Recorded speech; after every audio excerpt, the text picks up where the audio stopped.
যদি আমরা প্লাস্টিডকে ক্লাসিফাই করি না, তাহলে প্লাস্টিডকে ইন জেনারেল দুটো ভাবে ক্লাসিফাই করা যায়। ঠিক আছে, যদি ক্লাসিফিকেশন অফ প্লাস্টিড দেখি, তাহলে একদম প্রথম দিকে প্লাস্টিককে দুটো ভাগে ভাগ করে নেওয়া হয়। ঠিক আছে, এর ক্ষেত্রে দুটো জেনারেল নাম হয়। আমরা একটাকে বলি না ক্লোরোপ্লাস্ট, যেমন বলি ক্লোরোপ্লাস্টের আরেকটা নাম আছে, এটা হলো ওল্ডার ক্লাসিফিকেশন। তাকে নাম দেওয়া হয়েছিল অটোপ্লাস্ট, যেহেতু এটা সব গ্রিন প্ল্যান্টস এর মধ্যেই থাকে, গ্রিন প্ল্যান্টস এর মধ্যে রয়েছে। ঠিক আছে, আর নেক্সট, যখন কোনো প্লাস্টিড অন্য কোনো colour other than green present থাকে, তখন তাকে প্রথমে বলা হতো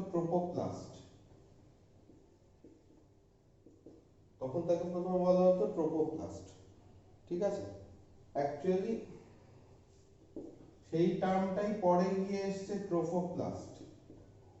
তোরা এখন যেটা লিখবি সেটা হচ্ছে ট্রোফোপ্লাস্ট। একদম প্রথমে একে বলা হতো ট্রোপোপ্লাস্ট। ট্রোপোনিন বলে এক ধরনের প্রোটিনের প্রেজেন্স পাওয়া গেছিল, সেই জন্য। এই ট্রোপোপ্লাস্ট গুলো এক কালার আদার দ্যান গ্রিন, এই ধরনের যে ক্লাসিফিকেশনটা ছিল, এটা বেসিক্যালি কি করা হতো, একদম প্রথমে দুজন সায়েন্টিস্টের নাম অনুযায়ী, একজনের নাম হচ্ছে স্কিম্পার আর আরেকজনের নাম হচ্ছে আর্নস্ট হ্যাকেল, যে আমাদের কিংডম ক্লাসিফিকেশন গুলো ফার্দার এগিয়ে নিয়ে গেছিল। আর্নস্ট হ্যাকেল এন্ড স্কিম্পার, এই দুজন সায়েন্টিস্ট মিলে এই দুটো ক্লাসিফিকেশন করেছিলেন। এটা ওল্ডার ক্লাসিফিকেশন। এখন অ্যাকর্ডিং টু দ্য স্ট্রাকচার, ক্লোরোপ্লাস্টকে তিন ভাগে ভাগ করা হয় মডার্ন ক্লাসিফিকেশন অনুযায়ী। মডার্ন ক্লাসিফিকেশনে তিনটে ভাগে ভাগ করা হয়। এক নম্বর দিয়ে সেটা হচ্ছে লিউকোপ্লাস্ট,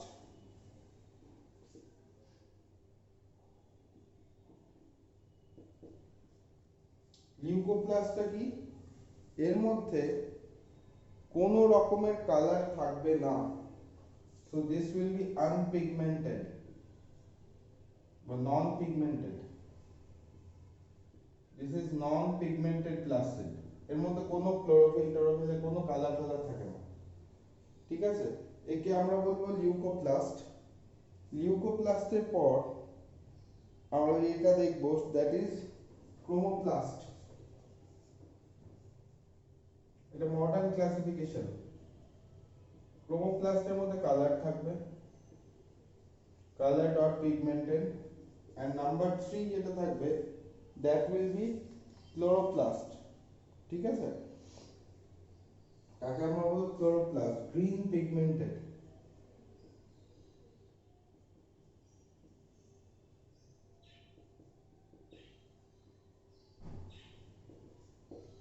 লিখে ভাই।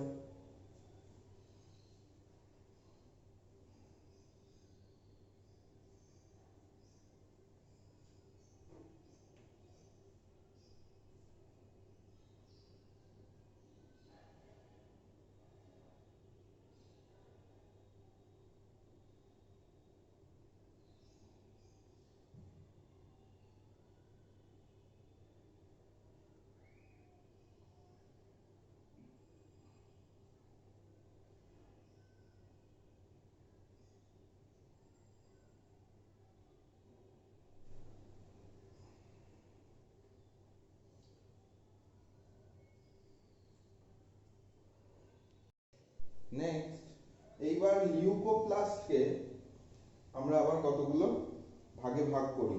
ঠিক আছে, তাহলে যদি লিউকোপ্লাস্টের ক্লাসিফিকেশন দেখি,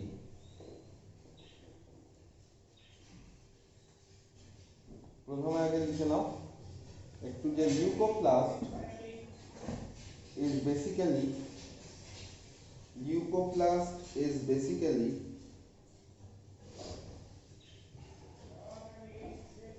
a non-pigmented plastic,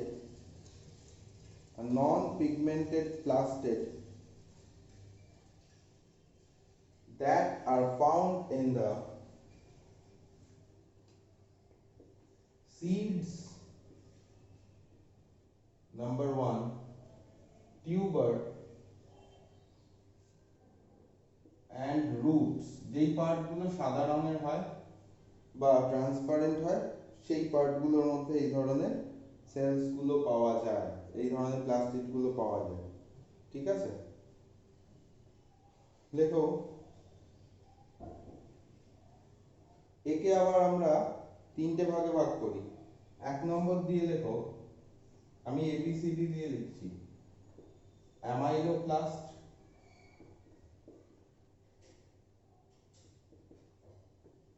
নাম্বার 2 দিয়ে লেখো অ্যালাইওপ্লাস্ট বা ইলাইওপ্লাস্ট,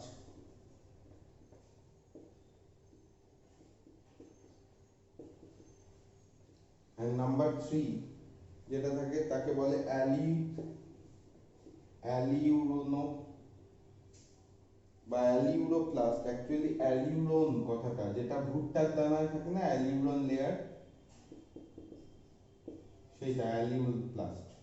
এবার কি কোথায় কোথায় পাই, আমরা যদি দেখি যে কোনো একটা সেলের মধ্যে যখন টিউবার থাকে, এই কোন একটা ধর পার্টের মধ্যে যখন টিউবার দেখব, মানে পোটাটো টিউবার কিংবা যেই সব জায়গায় স্টার্চ গিয়ে অ্যাকুমুলেট করছে সেইখানে তৈরি হয় হচ্ছে অ্যামাইলোপ্লাস্ট। ঠিক আছে, একটা হচ্ছে এটা, আর 2 নম্বর হচ্ছে সিডস এর মধ্যে সাদা সাদা হয় না, সিডস এর ভেতরে কর্টিলেজের পার্ট গুলো, সেই তার মধ্যে এইটা প্রচন্ড পরিমাণে প্রেজেন্ট থাকে। নাম্বার 2 যেটা থাকে সেটা হচ্ছে ইলাইওপ্লাস্ট। কোথায় পাই? Monocot and dicot seed, monocotyledonous plant and dicotyledonous plant seed, এর মধ্যে আমরা কি পাই? ইলাইওপ্লাস্ট। এর ক্ষেত্রে ইলাইওপ্লাস্টের ক্ষেত্রে প্রচুর পরিমাণে অয়েল ড্রপলেটস থাকে, মানে ফ্যাট থাকে। ঠিক আছে, প্রচুর পরিমাণে এর মধ্যে ইলাইওপ্লাস্টের মধ্যে অয়েল ড্রপলেটস প্রেজেন্ট থাকে।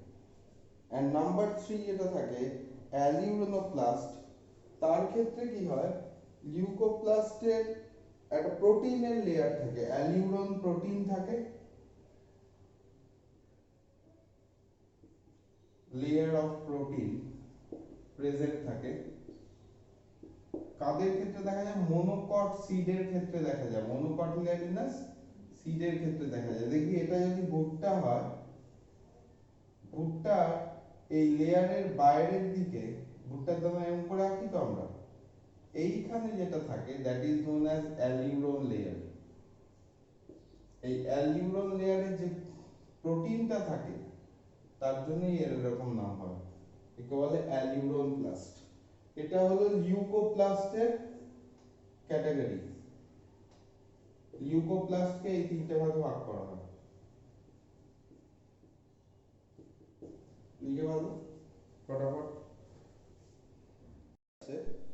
সেটাকে আমরা বলবো ক্রোমোপ্লাস্ট। ক্রোমোপ্লাস্টের ক্ষেত্রে ক্রোমোপ্লাস্ট কি অনেক ধরনের কালার, তোরা যখন এখানে অফলাইন করতে আসবি ক্লাস, আমি তখন তোদের প্রোটনের পাতাগুলো দেখাবো আর কি মাইক্রোস্কোপের তলায়। ঠিক আছে, সেই সময়টায় দেখতে পাবি যে অ্যাপার্ট ফ্রম নর্মাল প্লাস্টেডস বা নর্মাল সেল কালার্স, ওর মধ্যে বাদামি রঙের কিংবা কমলা রঙের ডিফারেন্ট টাইপসের সেলস গুলোকে দেখতে পাবো due to the presence of pigment. ঠিক আছে, যখন colour other than green colour is present, তখন সেই ধরনের প্লাস্টিককে বলবো ক্রোমোপ্লাস্ট। ঠিক আছে, ক্রোমোপ্লাস্টের ক্ষেত্রে আমরা যেগুলো বলি, ক্রোমোপ্লাস্টের ক্ষেত্রে জেনারেলি 4টে ভাগ হয়। ক্রোমোপ্লাস্টের ক্ষেত্রে জেনারেলি আমরা 4টে ভাগ করি। এর মধ্যে কি হয়, these are colored or pigmented plastids these are colored or pigmented plastids. এই পিগমেন্টেড প্লাস্টিডস গুলোর ক্ষেত্রে যেই জিনিসটা দাঁড়ায়, এরা জেনারেলি পাতার ডিফারেন্ট কালারস, কালারওয়ালা যেসব জায়গা কিংবা ধর ফ্লাওয়ার্স এর কালার পজিশন, এই ধরনের জিনিসগুলোর মধ্যে থাকে, ঠিক আছে? অথবা ডিফারেন্ট কালারে দেখবি অ্যালগি, কখনো পুকুরের পাশে গিয়ে দেখবি যে ডিফারেন্ট কালারের অ্যালগি তৈরি হয়। জলের কালারটা কোথাও দেখবি একটুখানি কমলা টাইপের হয়ে গেছে কোনো কোনো পুকুরের ওপরে, কখনো কোনো কোনো পুকুরের ক্ষেত্রে দেখবি সেটা প্রচন্ড গ্রিন পরিমাণে রয়েছে। সেই ধরনের কালার পিগমেন্ট গুলো ক্রোমোপ্লাস্টের আন্ডারে আসে। তাহলে এটা চারটে ভাগ, চারটে কি কি? এক নম্বর দিয়ে লেখো রোডোপ্লাস্ট। Rhodoplast or red pigment. Rhodoplast or red pigment present থাকে। রোডোপ্লাস্টের ক্ষেত্রে যেইগুলো থাকে, এটা কোথায় থাকে basically? Example red algae, red অ্যালগির মধ্যে পাওয়া যায়। এদের মধ্যে বেসিক্যালি দুই ধরনের পিগমেন্টস দেখি। এই ক্লাস এখানটায় ক্লাসিফিকেশনটা একটু বড় হবে, হ্যাঁ। দু ধরনের পিগমেন্টস কি কি প্রেজেন্ট থাকে, তাহলে পিগমেন্ট বলে একটা লিখবো। কি কি পিগমেন্ট থাকে? পিগমেন্ট মানে ডাই, যেটা কালার দিচ্ছে। সেখানে এক নম্বর দিয়ে লেখো ফাইকোজ্যান্থিন, ফাইকোজ্যান্থিন। দু নম্বর দিয়ে লেখো ফাইকোএরিথ্রিন। এই ধরনের পিগমেন্ট থাকে, ফাইকোজ্যান্থিন and phycoerythrin. These imparts the red color, right? Number 2, এটা A গেল, এবার B দিয়ে লেখো। নাম্বার 2 দিয়ে লেখো ফিওপ্লাস্ট, বাদামি কালারের রঞ্জক থাকে, ঠিক আছে? এদের মধ্যে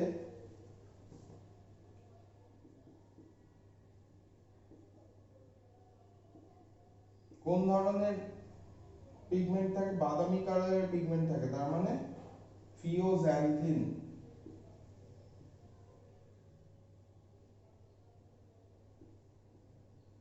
or ফিউকোজ্যান্থিন, এই পিগমেন্ট গুলো প্রেজেন্ট থাকে। ফিওজ্যান্থিন আর ফিউকোজ্যান্থিন, এদের বেসিক কালারটা কি? যদি আমরা এদের কালার দেখি, এদের ওই কালারটাকে কি বলে? ওই বাদামি কালারটাকে কি বলে বেসিক্যালি? বল, নাটের উপর যে কালারটা থাকে ইংলিশে কি বলে ওটাকে? ভুলেও গেল। একটা ব্রাউনিশ টাইপের কালার হয়, তাই না? উডেন ব্রাউন যেই কালারটা, ঠিক আছে? এইবার ফিওপ্লাস্ট কোথায় থাকে? এক্সাম্পল হলো ফিওফাইটস। ফিওফাইটা গ্রুপ অফ অ্যালগির মধ্যে।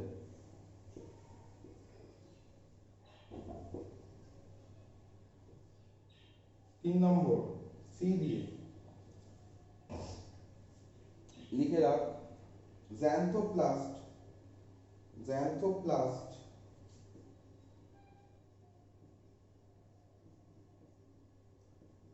এদের মধ্যে জ্যান্থোফিল নামে এক ধরনের পিগমেন্ট থাকে। জ্যান্থোফিল পিগমেন্টটা কি কালার দেয়? ইয়েলো কালার দেয়। কোথায় থাকে? একটা হচ্ছে রাইপেন্ড ফ্রুটস, পেকে যাওয়া ফলের উপরের যে লেয়ারের তার মধ্যে যেই ধরনের থাকে। দু নম্বর আরেকটা জায়গায় থাকে এক্সাম্পল ইয়েলো কালার কোথায় থাকে? আর হ্যাঁ,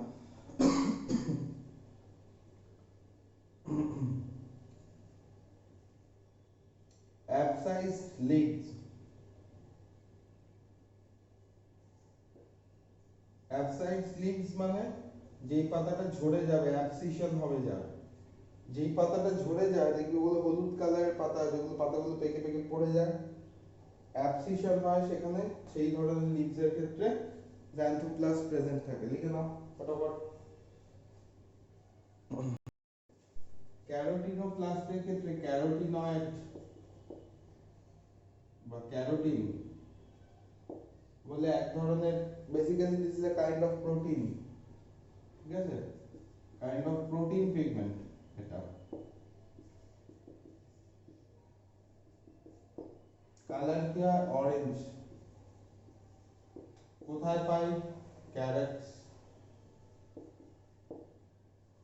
আরেকটা জিনিস মাথায় রাখতে হবে, রোডোপ্লাস্টের কিছু সেলস, এক্সেপশন এটা, হ্যাঁ,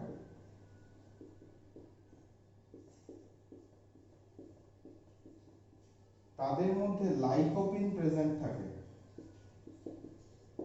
রোডোপ্লাস্টের কিছু সেলসের মধ্যে লাইকোপিন থাকে। এই লাইকোপিন গুলো imparts red color to the tomato skin. Tomato লাল হয়, টমেটো এন্ড চিলি লাল হতে থাকে, তাই জন্য এর মধ্যে প্রচুর পরিমাণে লাইকোপিনস প্রেজেন্ট থাকে বলে ওটা লাল হয়, ঠিক আছে। যেটা হলো সেটা হচ্ছে ক্লোরোপ্লাস্ট, রাইট। এই কয়েকটাই একটু বড়, এছাড়া আর সেরকম বড় কিছু নেই। ক্লোরোপ্লাস্ট যেটা হলো, যেটা লাস্ট বড় ক্যাটাগরি দেখছিলাম, সেই ক্লোরোপ্লাস্টের ক্ষেত্রে এখানে এরা গ্রিন পিগমেন্টেড,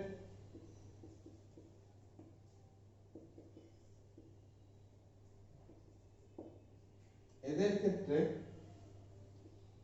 কি থাকে, ক্লোরোফিলস প্রেজেন্ট থাকে,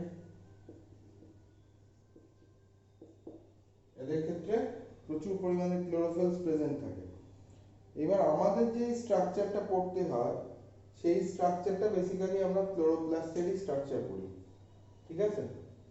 গ্রিন পিগমেন্টেড লেখা থাকে, এর মধ্যে কি হয়, বেসিক্যালি চারটে ধরনের আমরা ক্লোরোফিলের প্রেজেন্স দেখতে পাই, ঠিক আছে। এই ক্লোরোপ্লাস্টের মধ্যে চারটে ধরনের ক্লোরোফিলের প্রেজেন্স দেখতে পাই, chlorophyll A B C and D, ঠিক আছে। আর তার সঙ্গে থাকে ফেরিডক্সিন। এইবার স্ট্রাকচার দেখি। ক্লোরোপ্লাস্টের ক্ষেত্রে প্লাস্টিডের যে স্ট্রাকচারটা আমরা আঁকি সেটাই ক্লোরোপ্লাস্টের স্ট্রাকচার। ছোটবেলা থেকে এঁকে এসছি, হলো।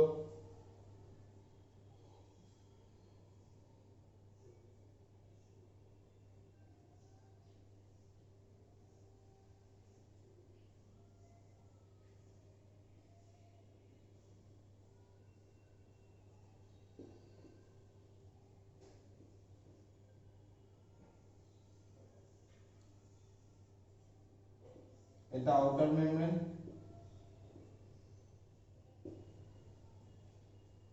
এটা ইনার মেমব্রেন,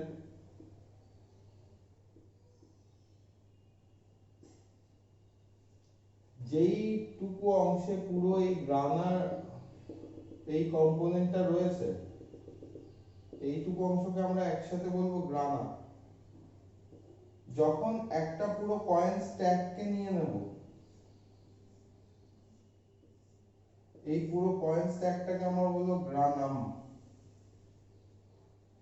যখন এখান থেকে একটা সিঙ্গেল কয়েনকে নেব, that will be called thylakoid.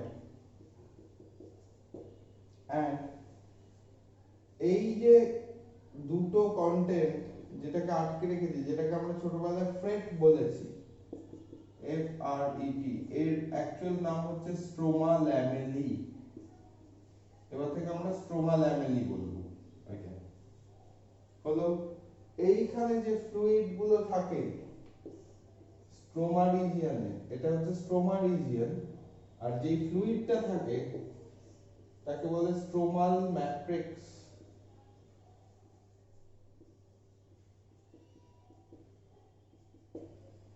ঠিক আছে। এইবার বেসিক্যালি এই গ্রানার রিজিয়নটাতে আমাদের লাইট রিঅ্যাকশন হয়, লাইট রিঅ্যাকশন অফ ফটোসিনথেসিস। মিটিংটা আছে না শেষ?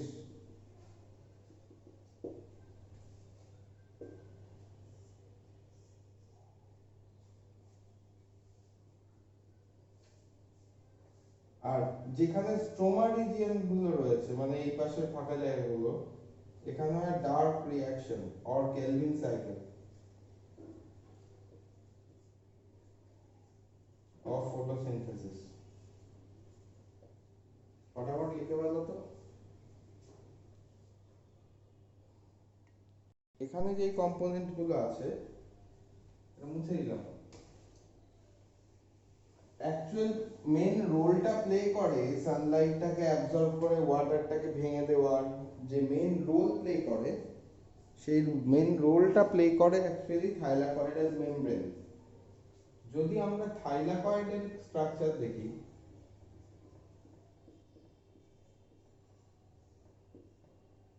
তাহলে থাইলাকয়েড কেমন দেখতে হয় এরকম বলেছিলাম। এটাকে যদি কাটা হয় অ্যাকচুয়ালি থাইলাকয়েডাল মেমব্রেন এরকম দেখতে হয়। এটাও এরকম পিএলপি বাইলিয়ার দিয়ে তৈরি। যদি আমরা দেখি একটা অংশ আমি একটুখানি পিএলপি দিয়ে এঁকে দিলাম, হ্যাঁ, তাহলে সুবিধা হবে।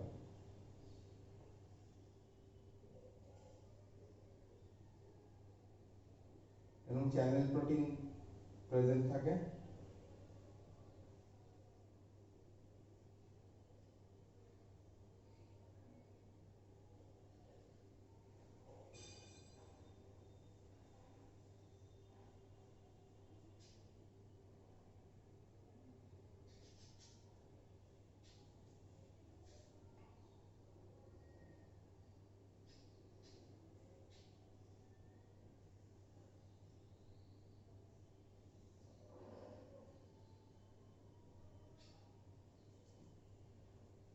এইবার এই চ্যানেল প্রোটিনের এটা একটা পার্শ্বের পোর্শন, এখানে কতগুলো পিগমেন্টস থাকে ক্লোরোফিল, এখানে কিছু ইলেকট্রন ক্যারিয়ার থাকে, এখানে এরকম আরো কিছু থাইলাকয়েডাল চ্যানেল প্রোটিনস প্রেজেন্ট থাকে। এরা কি করে, এগুলোকে বলে ইলেকট্রন ক্যারিয়ার। এর মাথার উপরে কতগুলো এরকম পিগমেন্টস প্রেজেন্ট থেকে যায় যেগুলোকে আমরা বলি ক্লোরোফিল। ভেতরে যে অংশটা থাকে সেটা হলো ম্যাট্রিক্স বা ফ্লুইড। এই অংশটাকে বলে চ্যানেল প্রোটিন। থাইলাকয়েড স্ট্রাকচার আছে, হ্যাঁ, তাহলে ক্লোরোফিলটা কোথায় থাকে সেটা বোঝা যাবে। এই ইলেকট্রন ক্যারিয়ার গুলো ইলেকট্রন ট্রান্সপোর্ট চেন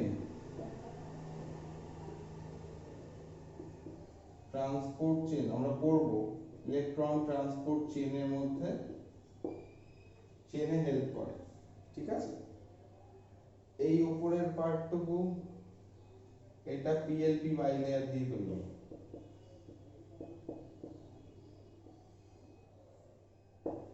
এইবার যখন ধর এখানে একটা আমি আমার সুবিধার জন্য এখানে আরেকটা ক্লোরোফিল এঁকে নিলাম, যখন সানলাইটটা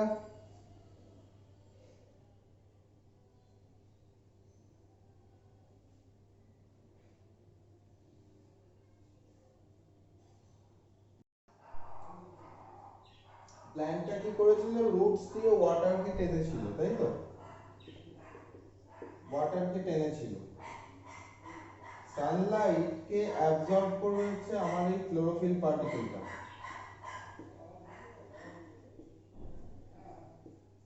কি ফর্মে অ্যাবজর্ব করবে, in the form of photon. তখন এখানে থাকা ফটো সিস্টেম, আমরা যখন ফটোসিনথেসিস করব তখন বুঝবো ফটো সিস্টেমটা অ্যাক্টিভেট হয়ে যায়। এই ক্লোরোফিলটা কি কাজ করে বেসিক্যালি, ও কি করে এই ওয়াটারটাকে নিয়ে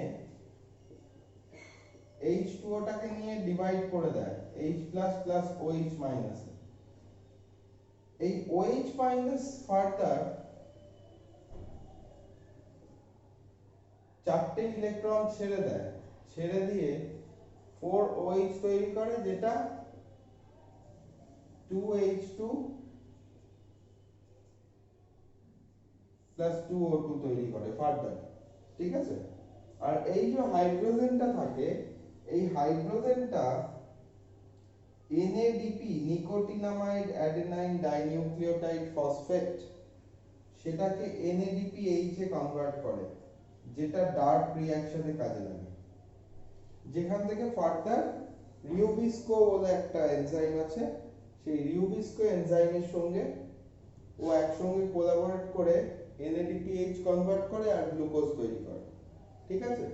যদি জেনারেল স্ট্রাকচার দেখি তাহলে কি কি কাজ হচ্ছে, একটা হচ্ছে H2O থেকে H+OH- তৈরি হচ্ছে এক নম্বর। এই যে H+টা, সেই H+টা কি হলো, NADP থেকে NADPH তৈরি করলো। এই NADPH-টা বেসিক্যালি তৈরি হয় ডার্ক রিঅ্যাকশনের সময়। এ আবার কি করবে, অ্যালং উইথ রিউবিস্কো এরা জয়েন করে তৈরি করবে গ্লুকোজ C6H12O6। এই হলো ফাংশন। তাহলে থাইলাকয়েডাল মেমব্রেনের বেসিক ফাংশনটা কি, বেসিক ফাংশনটা হচ্ছে যে অ্যাবজর্বড ওয়াটারটা থাকে সেটাকে ব্রেক ডাউন করে 4OH তৈরি করে and it releases 4 electrons। যেই ইলেকট্রনগুলো ইলেকট্রন ক্যারিয়ার চেন, এই যে ইলেকট্রনগুলো রয়েছে চারটে ইলেকট্রন, এগুলো ইলেকট্রন ক্যারিয়ার চেন বা ইলেকট্রন ট্রান্সপোর্ট চেনে চলে যায়, গিয়ে পুরো বডিতে যেখানে যেখানে ইটিসি দরকার আছে, ইলেকট্রনের রিকোয়ারমেন্ট আছে, সেই সব জায়গাতে ট্রান্সফার হয়ে যায় to do the metabolic works. বুঝতে পেরেছিস কি বললাম, মাথায় ঢুকেছে? হ্যাঁ স্যার। ঠিক আছে, এর মানে লিখে নে এই পোর্শনটা।